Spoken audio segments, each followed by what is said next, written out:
Hello, my name's Geoffrey. I discovered Quakers and Quaker worship in the same week, I suppose. I was about 45, something like that, about 15, 16 years ago. And I was in a bit of, well, more than a bit, I was in a fog. And I had been for some time. I'd been quite a religious little boy. I'd sort of taken it off like a coat and hung it on a peg when I was about 18 and never referred to it or returned to it again and thought I didn't care about it.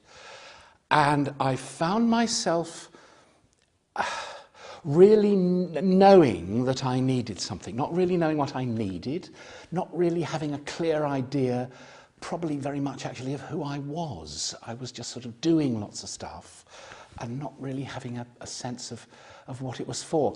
And I discovered that I was being pushed. I was actually having a relationship with what I would now call God, I think. It was a very difficult, very awkward relationship. I didn't get it. I felt myself being pushed by an energy to do things that I didn't know why or what. And I was sort of, spiritually speaking, all dressed up with nowhere to go, I think. And I looked into all sorts of things. I tried Buddhist meditation classes, which didn't really work for me very well, though I did like the Buddhists. And I went back to the Anglican church of my childhood, which meant precisely nothing, actually. And then I found myself in the same traffic jam, outside the same Quaker meeting house, looking at the same Quaker poster every day for 3 weeks. It said, "Peace is a process to engage in, not an end to be reached." And that got to me, actually. I thought that was very good indeed. And I went to the Quaker bookshop, which is in London, and I bought some books about the Quakers, and I read some books about the Quakers, little leaflets and things. This Advices and Queries was one of the ones I read. And I decided to go to a Quaker meeting. It's called Meeting for Worship. That word, worship, hangs some people up. It didn't really hang me up when I first started going, because I just wanted to go. I just wanted to see what happened. I didn't care what they called it. Well, actually, I still don't care what they call it, really, in a funny sort of way, I think, because I think that word worship is an old word. It's just a word. It doesn't mean a huge amount to me. I don't see it as sort of bowing down to something. I see it as being aware, really, of something, I think. And it reminds me, which is a help, that meeting for worship is not meeting for thinking. And I can think myself into the most terrible, awful spirals and do the whole time.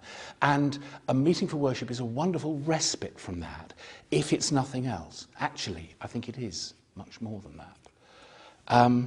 This little book, Advices and Queries, has got a definition of it, which I really like. It says, worship is our response to an awareness of God. I've been to dictionaries and looked up worship, and I've never found anything better than that. The reason I like it so much is that it says it's a response to something, that it isn't something that I just dive in and launch into for myself. So it isn't about my ego or my needs to be this or do that. It's a response to something, but it's a response to an awareness of God. It isn't a response to a knowledge of God or an understanding of God or an absolute clarity of God. All I've got to be is aware that something is needed or going on or pushing me. I've just got to have a sense of it. And then it might work for me. And it does, actually. And it did. The first time I went into that Quaker meeting house, I mean, you probably know, if you don't know anything else, you probably know that Quakers meet in silence. Silence isn't the point of it, I think. I think the point of it is stillness, actually. And I think the point of the people who speak in a meeting for worship is also to contribute to the stillness. But Quakers meet in silence, and the first one I ever went to, somebody was playing Radio 2 just outside the window, very loud, for the first 50 minutes. And the most amazing thing was that it worked.